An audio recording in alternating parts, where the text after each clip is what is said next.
প্রধান উপদেষ্টার প্রেস সচিব শফিকুল আলম বলেন, এই সরকারের অধীনে নির্বাচন হবে। ফেব্রুয়ারির নির্বাচন ঠেকানোর সাধ্য কারণেই শুক্রবার সকালে নেত্রকোনার সার্কিট হাউস মিলনায়তনে সাংবাদিকদের সঙ্গে মতবিনিময় সভায় এসব কথা বলেন তিনি। প্রেস সচিব এ সময় বলেন, সারা দেশে এখন নির্বাচনের উৎসব শুরু হয়ে গেছে। রাজনৈতিক দলগুলোর প্রার্থী বাছাই থেকে শুরু করে নির্বাচনের প্রস্তুতি নিয়েছে। এখনও নির্বাচন নিয়ে যারা বিভ্রান্ত বক্তব্য দিচ্ছেন, নির্বাচন ঠেকানোর চেষ্টা করছে, তারা পতিত স্বৈরাচারের সরকারের দোসর।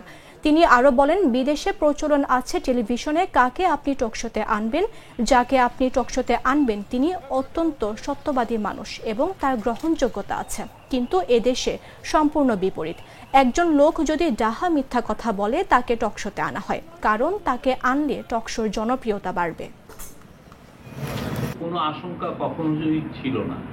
ইলেকশন ফেব্রুয়ারির প্রথমার্ধে হবে, এই বিষয়ে আমরা তো প্রথম থেকে একই কথা বলছি। আমাদের কথার মধ্যে কোনো ব্যত্যয় দেখেছেন?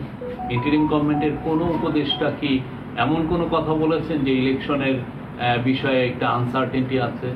ইলেকশন বারবার তারা বলছেন যে ইলেকশন ফেব্রুয়ারির প্রথমার্ধে হবে এবং এই ইলেকশন সত্যিকার অর্থে এই ইলেকশন ঠেকানোর শক্তি কারণ নেই।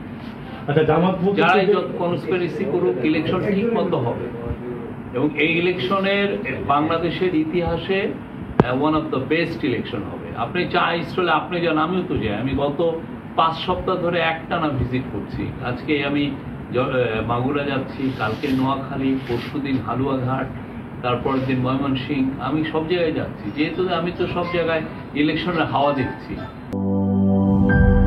লাল সবুজের দেশে নতুন রঙের বেশে ঘরে বাহিরে সাজানো বলকে রেইনবো রেইনবো রেইনবো পেইন্টস রে সাশ্রয়ী দামে দেয়াল রাঙায় রেইনবো সবার রং সবার ঘরে ঘরে rainbow Rainbow Paints, the color of joy.